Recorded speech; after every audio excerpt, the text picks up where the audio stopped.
Chers amis, bonjour et joie nouvelle de se retrouver sur les ondes de la 100.3 en ce samedi 30 septembre 2021. Alors je crois que si mes souvenirs sont bons, le 30 septembre c'est la fête de Saint Jérôme. Et vous savez que pour nous cet homme est important parce que Saint Jérôme c'est... MC, tu connais Saint Jérôme? Oui, mais pas la vie en tant que telle, Saint Jérôme, et la grande œuvre qu'il a faite, là, tu connais? Non, en fait. C'est en l'an 400, c'est lui qui a été le premier homme à traduire la Bible. Donc en l'an 400, alors je vous rappelle que c'est dans l'Église catholique, donc à partir de 397, qu'on a discerné donc le nombre de livres qu'il y avait dans le Nouveau Testament. Et une fois que l'Église... Alors les dates importantes, c'est toujours de retenir 313, l'édit de Milan de Constantin, parce qu'à partir de l'édit de Milan de Constantin, l'Église catholique va commencer à avoir pignon sur rue et l'Église catholique va pouvoir vivre sans être persécutée. Ce qui montre bien que ce n'est pas l'Empire romain qui va influencer l'Église, mais l'Église qui va influencer l'Empire romain. Et l'Empire romain va se convertir à l'Église catholique. Et ce n'est pas Constantin qui a fondé l'Église catholique, comme le disent certains. Et une fois que Constantin donc, va permettre aux catholiques de pouvoir avoir pignon sur rue et de vivre, eh bien, ils vont réfléchir notamment sur ces livres qui circulent à droite et à gauche, comme on le voit dans notre émission sur l'Église. Et en l'an 400, donc, Saint Jérôme, qui est un moine, qui est plutôt ermite, ascète, il fait beaucoup de pénitence, et il va devenir secrétaire même du pape Damas pendant 2 ans. Et puis le pape va lui demander, grâce à sa connaissance en grec et en hébreu, de traduire donc les 46 livres de la Septante. Je vous rappelle, les 46 livres de la Septante grecs, c'est le livre qu'on lisait à l'époque de Jésus-Christ. Quand dans les Écritures, dans la Bible, on vous parle des Écritures, il s'agit de la Septante, les 46 livres grecs. Et après, donc, Matthieu va écrire, Marc, Thomas, Judas, les faux évangiles qu'on connaît, il va falloir discerner, l'Église va discerner, donc, 27 livres dans le Nouveau Testament, elle va demander donc à Saint Jérôme, qu'on appelle encore Saint Jérôme de Stridon, de traduire donc ces 27 livres plus les 46, 73 livres, la Bible a 73 livres depuis l'an 400 qu'elle a été traduite. Et la traduction donc de Saint Jérôme de Stridon, c'est la traduction qu'on appelle la Vulgate, qui est la Bible officielle de l'Église depuis déjà plus de 1600 ans. Voilà, c'était juste une introduction pour Saint Jérôme, parce que c'est quelqu'un qu'on commence à aimer, à connaître sur la 100.3. Et nous continuons avec l'adoration. Et MC qui est en forme, qui est arrivé, a réussi à prendre son taxi et est arrivé pile pour l'heure. La voici dans le studio, prête à nous dire ce qu'elle a réservé pour nous. Oh, merci, bonjour chers auditeurs, bonjour mon père. Ravi de vous retrouver sur la 100.3. Je dis merci au Seigneur. Aujourd'hui c'est le 30 septembre, je crois que nous avons pu louer le Seigneur, n'est-ce pas, tel que nous l'apprenons, pour ce mois qui s'achève aujourd'hui et lui remettre déjà le mois qui va commencer demain et qui est dédié à la Sainte Vierge, mon père, n'est-ce pas? Voilà, le mois d'octobre. Voilà, le mois d'octobre, voilà. Et une façon de dire que vraiment nous devons encore bénir le Seigneur pour sa fidélité et je lui dis merci parce que c'est pas évident de venir, mais il donne la force, il donne aussi ce qu'il faut venir dire, parce qu'il faut quand même préparer ces choses-là. Bien qu'on les vive, mais il faut encore toujours replonger dans les Saintes Écritures pour illustrer par des cas pratiques. Donc voilà un peu ce que nous allons faire, nous allons continuer. La dernière fois, nous avons vu ce qu'est l'adoration, on va au-delà de la louange et on le reconnaît dans nos voix. On avait déjà dit que c'est un style de vie, un mode, c'est-à-dire que c'est le cœur. Et je voudrais, mon père, si on devait revoir le texte de l'autre jour de Jean 4, vous vous souvenez, notre texte de base, pour relever une chose, pour dire que, je ne sais pas, vous aurez observé ou bien constaté comme moi, que quand Jésus, n'est-ce pas, va enseigner la Samaritaine, et il ne va pas focaliser la chose sur l'adoration. Il va focaliser la chose sur l'adorateur. Ça veut dire quoi? Moi, j'essaie encore d'y réfléchir. Pourquoi est-ce qu'il enseigne comment je veux dire, et déplace le regard de la Samaritaine sur de l'adoration à l'adorateur. Et j'ai vu que c'est quelque chose d'important. Parce qu'en fait, qu'est-ce qu'il recherche? Il recherche d'abord le cœur. Ton cœur, mon cœur. C'est ça qu'il recherche. C'est-à-dire que l'offrande, je crois que j'avais déjà dit ça, l'offrande d'une vie. l'offrande d'un cœur reconnaissant, pas l'adoration en soi, parce que ça va pas lui plaire, ça ne va pas lui être agréable, n'est-ce pas? Si tu dis être chrétien, hein, tu joues un peu de comédie et tu dis tu viens adorer Dieu alors que ton cœur est partagé. C'est pourquoi il parle du vrai adorateur. Et il ne focalise pas son enseignement sur l'adoration. Mais maintenant, comme tu as compris que dans l'union avec le Christ, n'est-ce pas, c'est d'abord ça, non, la vraie adoration. Alors tout ce que tu vas exprimer par la suite, qu'est-ce qui va sortir de toi, de l'intérieur, qui va maintenant sortir par le chant et toutes les expressions, comme nous avons dit, et ça va donc être agréable au Seigneur. Donc, mon père, vous avez quelques commentaires par rapport à ça? Parce que c'est quand même important. Pourquoi il dit le vrai adorateur, il ne parle pas de l'adoration, il parle de la personne qui devrait offrir cette adoration. Et il a même dit, ceux qui doivent l'adorer en acte et en vérité. Ça veut dire qu'il focalise tout sur la personne et la vie. Donc, le cœur de la personne qui doit exprimer cette adoration. Voilà, je crois que c'est aussi ce qu'on avait vu la dernière fois. Non, moi je crois qu'il nous avait marqué déjà dès le départ. C'est que, oui, comme on disait, il va changer le lieu d'adoration. Hein, et vous rappelez que c'est la Samaritaine qui va commencer à parler d'adoration à Jésus-Christ. Quand elle va s'apercevoir que Jésus-Christ est quand même un Messie. Parce qu'il va lui dire, tu as eu 5 maris.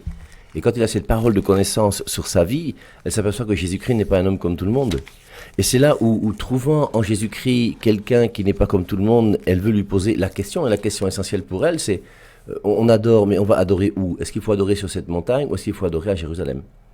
Et Jésus-Christ donc fait comprendre qu'il n'y a plus de lieu pour l'adoration. Et c'est là où on dépasse vraiment l'Ancien Testament.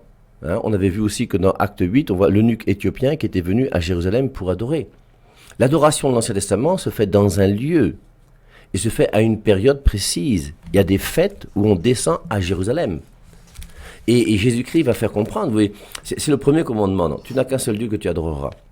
Et comme dit Jésus-Christ dans Matthieu 5, 17, il dit, je ne suis pas venu abolir la loi, mais accomplir. Alors il a aboli plein de lois. Ouais. Il y a plein de lois qui ont été abolies par Jésus. Par exemple, la circoncision, dans Genèse chapitre 17, qui est l'alliance par excellence qui est faite entre Dieu et le peuple d'Israël. Cette circoncision au sens strict n'existe plus aujourd'hui. Alors on dira que c'est une préfiguration qui a été remplacée par le baptême, si vous voulez, mais la circoncision n'existe plus comme acte religieux aujourd'hui pour nous. Et il va faire pour l'adoration, il va montrer qu'il y a un lieu qui est réservé à l'adoration et un temps qui est réservé à l'adoration. Et Jésus-Christ nous fait comprendre dans le Nouveau Testament qu'il faut adorer en tout lieu et en tout temps. Et c'est pour ça donc on déplace le lieu d'adoration qui était dans un lieu à maintenant ton cœur qui doit être capable d'adorer en tout lieu et en tout temps. Et comme dit MC tout à l'heure, c'est mon cœur ne peut pas non plus être partagé. Soit mon adoration est vraie, soit elle n'est pas vraie. Et à partir du moment où, comme on l'avait vu la dernière fois, je vais adorer Dieu, la première conséquence de mon adoration, ce sera l'abandon à la volonté de Dieu. Je ne peux pas adorer Dieu, reconnaître qu'il m'a tout donné, non seulement la nature qui est autour de moi, mais même mon être, ma vie, et un jour d'ailleurs il va la reprendre, et sans vouloir chercher à réaliser ce qu'il attend de moi. Et c'est pour ça que la première conséquence de l'adoration, c'est l'abandon ou la soumission. Et je vais me soumettre entièrement à ce Dieu qui est là. Et ce qu'on avait vu encore en plus pour cette Samaritaine, moi je trouve qu'il est important, c'est que elle avait son cœur qui était blessé, et qu'est-ce qui va permettre à notre cœur de retrouver toute sa vitalité, toute son énergie? Il y a des femmes aujourd'hui qui ne veulent plus aimer. Elles ont eu un mari, 2 maris, ou 1 essai, 2 essais, 3 essais, l'homme les a trompés, au bout d'un moment elle ne croit plus en l'amour et tout ça, et son cœur est mort, et c'est grave. Et c'est pour ça que la résurrection, c'est pas uniquement fêter Alléluia, il est sorti du tombeau, c'est que Dieu puisse faire ressusciter ton cœur aujourd'hui. Ton cœur qui est blessé. Et une chose qui est sûre, c'est chacun d'entre nous, notre cœur est blessé. MC qui est là, je suis sûr, si elle vous raconte des histoires, elle va vous dire, moi-même c'est pareil. Il n'y a personne sur terre qui peut dire qu'il est aimé comme il aurait voulu être aimé. Personne. On a eu des problèmes avec nos parents, avec des professeurs, avec des ennemis qui nous ont fait du mal, avec des gens qui étaient nos amis, qu'on a été trahis, on a tous connu. Mais toutes ces choses-là doivent disparaître devant la grandeur et l'immensité de l'amour de ce Dieu qui nous est proposé, qui nous donne tout. Et en nous donnant tout, il nous a donné un cœur pour que notre cœur soit complètement épanoui et pleinement vivant. Et c'est pour ça que venez à moi, et je ferai de vous des sources vives. Et tu dois devenir, ton cœur doit devenir une source vive, non seulement pour toi, mais pour tes frères et pour tes sœurs. Et c'est cette transformation qu'il va y avoir. Ce qui serait intéressant ensuite, c'est de savoir, cette Samaritaine-là, comment est-ce qu'elle continue à vivre? Est-ce qu'elle est restée avec son mari qui n'est pas son mari? Comment est-ce qu'elle a fait? Mais je suis sûr qu'il y a eu un bouleversement dans sa vie. Et ça me fait penser un peu, moi, à Marie-Madeleine, qui, je vous rappelle, est la sœur de Lazare, comme le dit le pape, de manière claire et nette, et l'Église aujourd'hui a tranché. Et Marie-Madeleine, c'était une prostituée de haut rang. Elle se prostituait avec des grands. C'était pas une petite prostituée. Et ça devait être une belle plante, une belle femme. Elle devait être...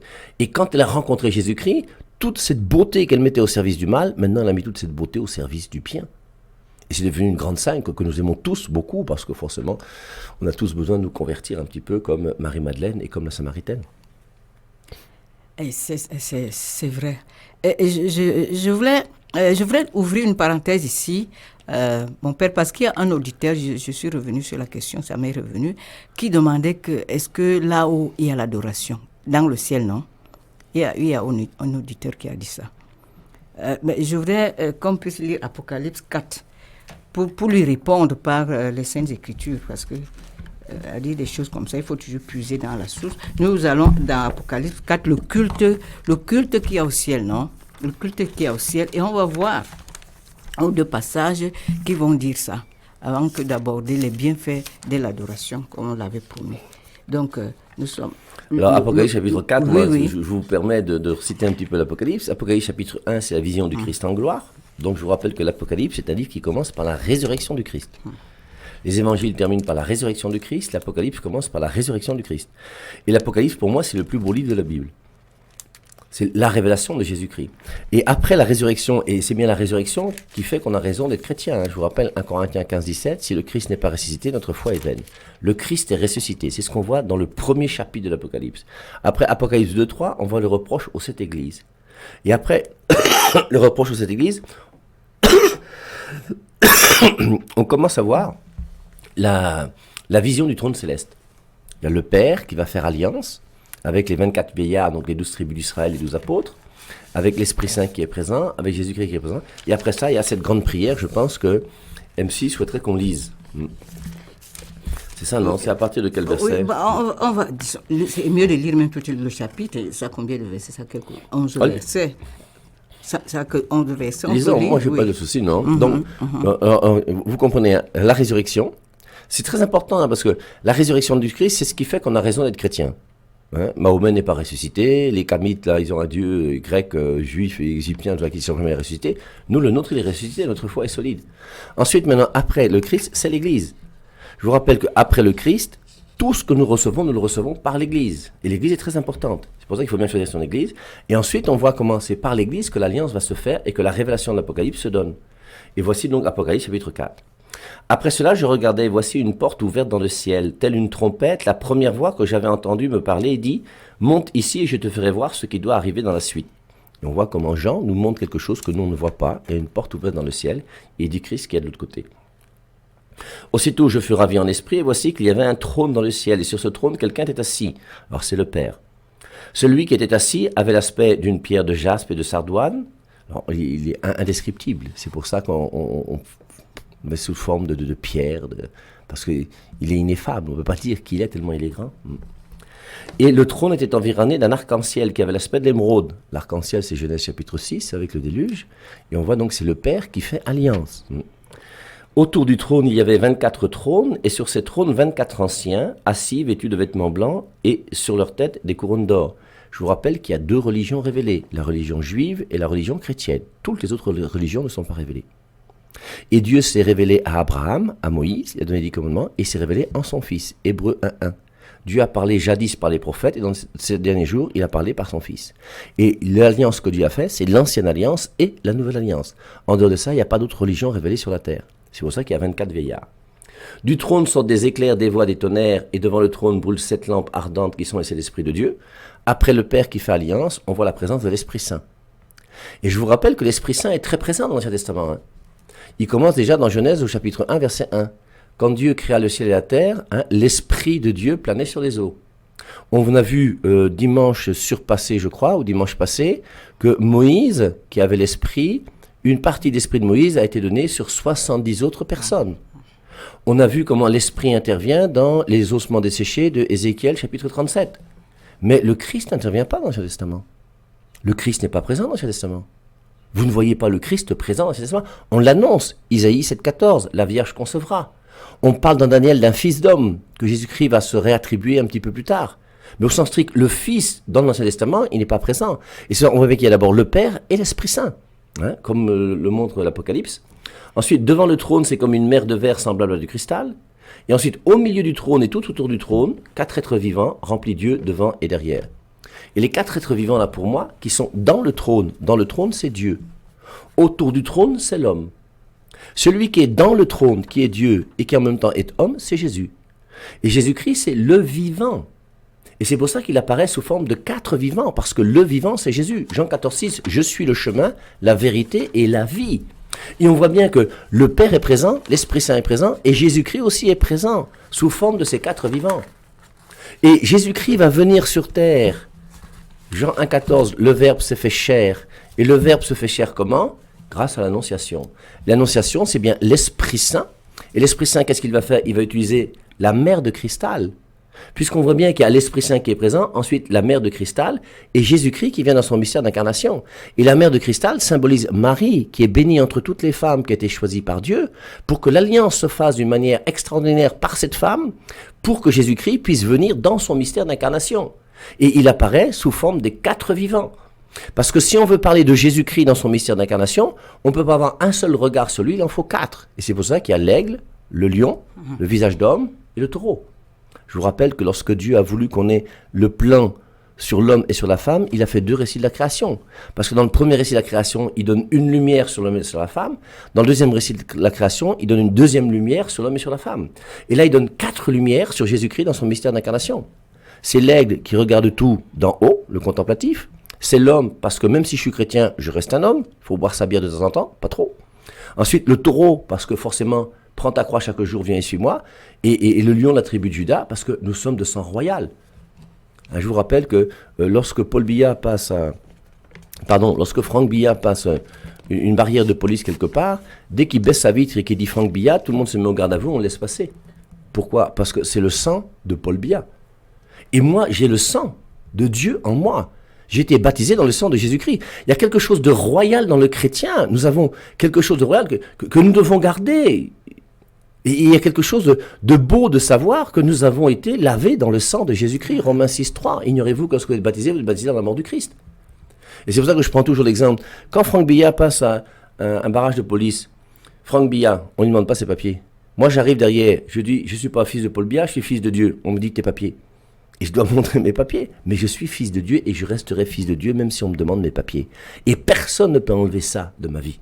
Et donc, après tout ça, on va voir donc... Alors on peut lire retournons au niveau des 4 vivants. Hein. Au milieu du trône et tout autour du trône, dont celui qui est Dieu et homme, 4 êtres vivants remplis de Dieu devant et derrière. Alors les yeux devant et derrière, c'est pour montrer l'omniscience, montrer le côté divin. Le premier être vivant est semblable à un lion. Le deuxième être vivant est semblable à un veau. Le troisième être vivant a comme un visage d'homme. Le quatrième être vivant est semblable à un aigle en plein vol. Les 4 êtres vivants ont chacun 6 ailes et ils sont remplis Dieu tout autour et au-dedans. Ils ne cessent de dire jour et nuit, Saint, Saint, Saint est le Seigneur Dieu, le Dieu Tout-Puissant, qui était, qui est et qui vient.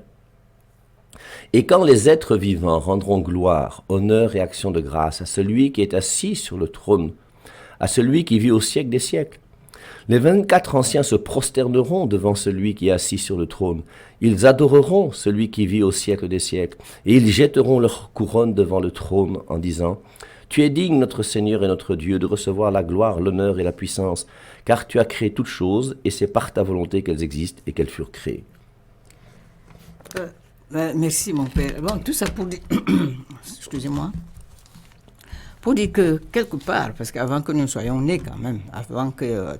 voyons, rappelons-nous, Satan qui avant s'appelait Lucifer et qui était là. Nous n'étions pas encore là, mais je crois que c'était ce qu'il y avait au ciel, c'était un culte dédié au Seigneur, un culte de louange et d'adoration, il me semble. Bon, voilà, c'est pour dire combien l'adoration est au cœur, n'est-ce pas? Au cœur de la vie chrétienne. et l'adoration, mais nous, adorateurs d'abord. Donc, que nous sachions donner à Dieu, n'est-ce pas, ce culte qui lui est dû, parce que nous reconnaissons que de lui, non, nous avons la vie, de lui, nous recevons toutes choses. C'est ça qui est bon de savoir. Bon, maintenant, parlons un peu des bienfaits. Il y a un texte, on va toujours revenir à Genèse. Je suis reparti encore à Genèse parce que ce texte m'a beaucoup marqué, ce passage. Mon père, c'est dans Genèse 8, nous allons voir là. Noé, non. Je vous laisse un peu décrire le contexte parce que nous sommes en Genèse 8, nous prendrons quelques versets de Genèse 9 pour parler de Noé. Parce que quand Noé, après le déluge, n'est-ce pas, il est resté, je ne sais pas combien de jours, on dit 150 jours, je crois, quelque chose comme ça. Et il va sortir. Quand Dieu va se rappeler, il va lui dire, ok, il va le faire sortir et il va faire quelque chose. Le premier acte qu'il va faire, c'est une offrande à Dieu. Et c'est ça, parce que nous avons dit que l'adoration, c'est cette offrande, n'est-ce pas, que nous faisons. Donc, cœur reconnaissant, nous venons donc exprimer cela. Donc, ça sort du cœur, ça part du cœur. Donc, une attitude intérieure. Une reconnaissance intérieure de mon cœur que je vais exprimer maintenant de manière ouverte que tout le monde voit, et d'abord à celui à qui devrait être réservé cet acte-là, donc Dieu. Et c'est ce que Noé va faire. Et lorsqu'il va le faire, nous allons voir les bienfaits qui vont en découler. Essayer d'actualiser par rapport à nos vies aujourd'hui. Mon père, on y a 8, Genèse 8 là. Si on peut... Voilà. Alors, vous pouvez encore restituer un peu le contexte parce que vous êtes... tout le monde connaît le contexte, non? C'est que Noé est le seul juste qui existe sur la terre. Donc il va monter dans son arche. C'est une histoire extraordinaire parce que le gars va commencer à construire une arche dont Dieu va donner les plans. C'est comme si moi je commençais à construire une arche là à la radio. Et si je commence à faire un bateau un peu énorme là à la radio, tout le monde va me dire mais il n'y a même pas un fleuve pour ton bateau là, tu vas faire comment? Et Noé obéit à Dieu simplement et il construit son arche alors qu'il n'y a même pas de mer, il n'y a même pas de fleuve à côté. Comment il va déplacer son bateau pour le mettre dans l'eau? Et il va leur dire que, attention, parce que le déluge va arriver. Hein. Donc il va prendre sa femme, ses 3 fils avec leurs 3 femmes. Ils vont prendre une paire d'animaux, hein, ils vont mettre tout ça dans l'arche d'alliance. Et tout d'un coup, il y a donc ce déluge extraordinaire qui fait que le bateau va être à la surface du sol et tout le reste de la terre va être détruit. Et tous les hommes qui sont sur terre à l'époque vont tous mourir noyés. Et Dieu va refaire entièrement son alliance donc avec Noé et ses 3 gens, et ses trois fils. Les eaux se retirèrent de sur la terre avec les flux et des reflux. Elles baissèrent dès la fin des 150 jours, comme disait MC tout à l'heure. Alors, il attendit encore 7 jours et lâcha la colombe, mais elle ne revint plus vers lui. En l'an 601, la vie de Noé, le premier jour du premier mois, les eaux avaient séché sur la terre. Noé souleva le toit de l'arche et regarda, il vit que la surface du sol était sèche. Je suis dans Genèse chapitre 8, le verset 14. Le 27e jour du 2e mois, la terre était complètement sèche. Alors Dieu s'adressa à Noé et lui dit, « Sors de l'arche, toi, ta femme, tes fils et les femmes de tes fils avec toi. Fais sortir tous les animaux qui sont avec toi, oiseaux, animaux des champs et tous les reptiles qui rampent sur la terre. Qu'ils soient féconds et nombreux sur la terre. » Noé sortit alors avec ses fils, sa femme et les femmes de ses fils. Tous les animaux, tous les oiseaux, tous les reptiles qui rampent sur la terre sortirent aussi de l'arche famille par famille. Noé construisit un autel en l'honneur de Yahvé. Il prit de tous les animaux purs et de tous les oiseaux purs, et il en offrit un sacrifice par le feu sur cet autel. Yahvé sentit la bonne odeur, et il dit en son cœur, « Je ne maudirai plus jamais la terre à cause de l'homme, car les pensées du cœur de l'homme sont mauvaises dès sa jeunesse. Je ne recommencerai plus à frapper les êtres vivants comme je l'ai fait. Aussi longtemps que la terre durera, semailles et moissons, gelée et chaleur, été, hiver, jour et nuit ne cesseront plus. » Bon, mon père, je ne sais pas quelle heure il est, je n'ai pas regardé, mais je ne sais pas s'il est déjà 8h30. On a encore 5 minutes. 6 minutes. Voilà, donc pour voir un petit chat dans la gorge, excusez-moi. Alors, je voulais focaliser mon propos sur les bienfaits de cet acte d'offrande de Noé quand il sort de l'arche. Et il y en a, moi j'ai vu peut-être 4 bienfaits et dont nous bénéficions aujourd'hui. voilà, quand il y avait, tout va se passer quand il y avait sang, l'odeur là. Il dit, au verset 21, il y avait senti la bonne odeur. Donc, il faut voir la bonne odeur, et il dit en son cœur. Donc, il a senti une odeur, non? Mais ce n'est pas n'importe quelle odeur. C'est lui maintenant qui qualifie l'odeur de bonne. Je voudrais qu'on voit ça. Il y avait sang, c'est-à-dire il a senti un parfum. C'est-à-dire qu'il hume, non? Voilà. Et qu'est-ce qui lui parvient? C'est une odeur que lui, il qualifie de bonne. Et tout va se passer après cela. Mon père, je ne sais pas si il sent, n'est-ce pas, que c'est bon. Et voilà ce qui va se passer. Quand il sent que l'odeur est bonne, voilà la pensée qui vient en son cœur. Il dit en son cœur. Je voudrais qu'on s'arrête là. Il dit en son cœur. Donc, tout à l'heure, on parlait du cœur de l'homme, non? Bon, comme on a dit l'autre jour, lieu pour lieu, non? Et c'est ça vraiment le lieu. Vous voyez, la pensée de Dieu, quand Dieu veut faire une chose, il pense d'abord la chose avant que de la faire. C'est ce qu'il a fait, n'est-ce pas? Comment on a su que Dieu est miséricordieux? Comment on a su que Dieu voulait nous sauver? Comment on a su qu'il nous a tant aimés? Comment on aurait pu, s'il n'y avait pas eu la preuve de sa pensée? C'est par la croix que nous avons su ce que Dieu avait avant dans son cœur. Je ne sais pas si je me fais comprendre. Il a d'abord pensé, et c'est ce qu'il fait ici. Mais la pensée vient comment? La pensée dérive de quelque chose que l'homme a fait. Et c'est le cœur, lui qui connaît le cœur. Il a sondé le cœur de Noé en ce moment. Il a vu que c'était d'un cœur plein de reconnaissance. Et nous lions avec les paroles de Jésus à la Samaritaine, le vrai adorateur.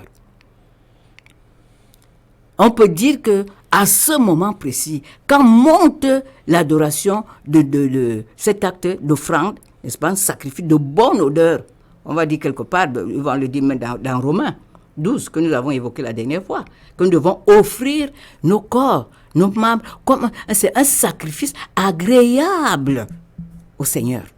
Et c'est ce qui se passe ici. C'est un sacrifice que Dieu qualifie d'agréable. Ce n'est pas moi qui qualifie, mais c'est Dieu qui voit mon cœur, la pleine reconnaissance, n'est-ce pas, mon humilité, n'est-ce pas, que je lui rends ainsi hommage, et il va dire, mais ça c'est bon. Et quand c'est bon, des choses se passent. Quand Dieu dit que tu as fait quelque chose de bon, parce qu'il a vu que ton cœur est pur, qu'il est saint, humble et tout, par rapport à lui, tout ça, des choses vont se passer. Et qu'est-ce qui va se passer? Il change même les choses. On s'arrête là parce qu'il est 8h30 et franchement, j'ai hâte de revenir pour qu'on m'en parle de ces différentes choses qui vont se passer. Parce que là, c'est très joli, il y avait senti la bonne odeur. Oui. C'est là où on voit que nous pouvons intercéder sur le cœur de Dieu. Tous ceux qui refusent l'intercession, je ne sais pas comment est-ce qu'ils lisent la Bible. Et on voit donc, regardez, je vous rappelle toujours Job, non? Dieu disait à Satan, regarde mon serviteur Job, il n'a pas son pareil sur la terre. Et là, on voit, il avait senti la bonne odeur. Prenons un sacrifice qui est lu un petit peu plus tôt, c'est Genèse chapitre 4.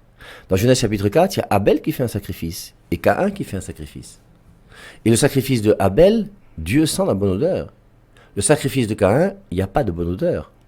Et c'est pour ça que la manière dont toi-même tu vas faire ton sacrifice fait que Dieu va regarder ton sacrifice, soit en comprenant à cause de toi qu'il y a une bonne odeur qui fait qu'il va réagir. Parce que par rapport à Caïn, il va réagir aussi. Il va dire que Caïn, ce que tu as fait là, c'est pas bien, parce que Caïn a fait un sacrifice avec un mauvais cœur, alors que Abel a fait un sacrifice avec un bon cœur. Et on voit que Noé, là, lui aussi, a fait un sacrifice avec un bon cœur. Et quand tu fais un sacrifice avec un bon cœur, Dieu est touché. Et il y a une réponse de Dieu à la manière dont tu fais ton sacrifice. Il avait senti la bonne odeur, et il dit en son cœur. Et on verra la suite à 10h30.